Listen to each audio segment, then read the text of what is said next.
Yeah, just a quick review of the Roygra Grip Strength Trainer. So in this kit, you get 8 pieces of exercise equipment. You get 3 of these little squeezy eggs at different resistances. And then you get 3 of these finger things that you kind of stick your fingers in and open like the picture shows. And then you get 2 of these rings, so you have 2 different resistances to choose from.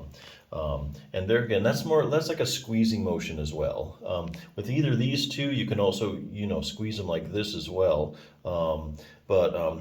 And it can work your grip too. So there's a couple of ways of doing these things.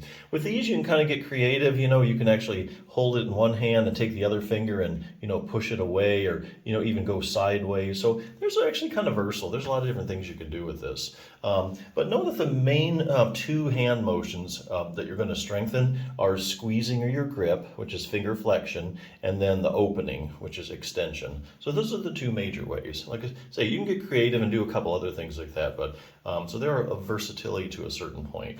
And then the other thing that's nice about this is that you have a little bag here you can throw everything in. What I really like about this set is that it does have some different resistances, so it doesn't just give you like one of everything.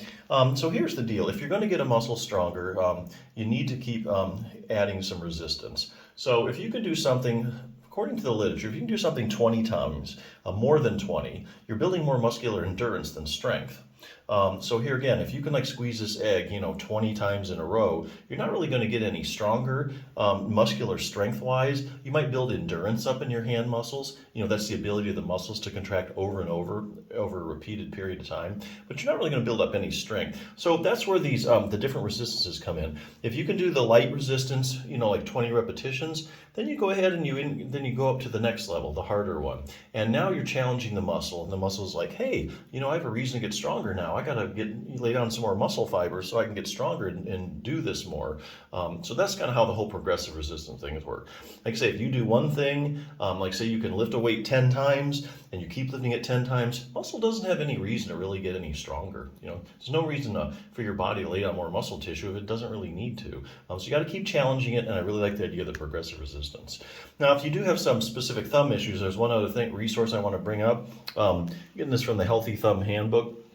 Basically, if you have thumb issues, there's a couple exercises you need to do to strengthen your thumb muscles. And this book's got a lot of different stuff. Sometimes you'll have pain in your thumb. It may not be the joint, but maybe the muscles. And so there's trigger points in the muscles that you can work out. So there might be a muscular component of your pain. Just a lot of tons of stuff. Stretching always helps with the muscles. If you have any tightnesses, taking pressure off the thumb joint, distraction techniques. But anyway, getting maximal thumb joint stability. Okay, so a lot of people have, if you're having problems with your thumb arthritis-wise, it's usually the lower joint, or called carpal metacarpal joint arthritis or basal joint arthritis. So that's really the first joint. If you're going to have an arthritic hands, that's one major spot right there. So you might think, oh, there's nothing I can do about it. Well, that's not true. There's actually a couple muscles. Your abductor pollicis longus, it attaches right, you see that sucker attaches right to the base of the joint there. So if you get that muscle stronger by doing this one exercise a couple times a week, and this will use rubber bands for progressive resistance, the more stability you get in the joint, the less pain you're going to have.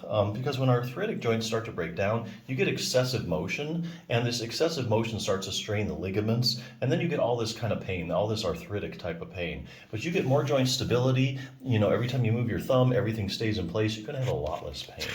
The other muscle you want to look at is your first dorsal interossei. As you can see, the muscle attaches right there at the base of the thumb. So that's another key stabilizing muscle of the thumb joint. So just a couple of exercises you would want to do.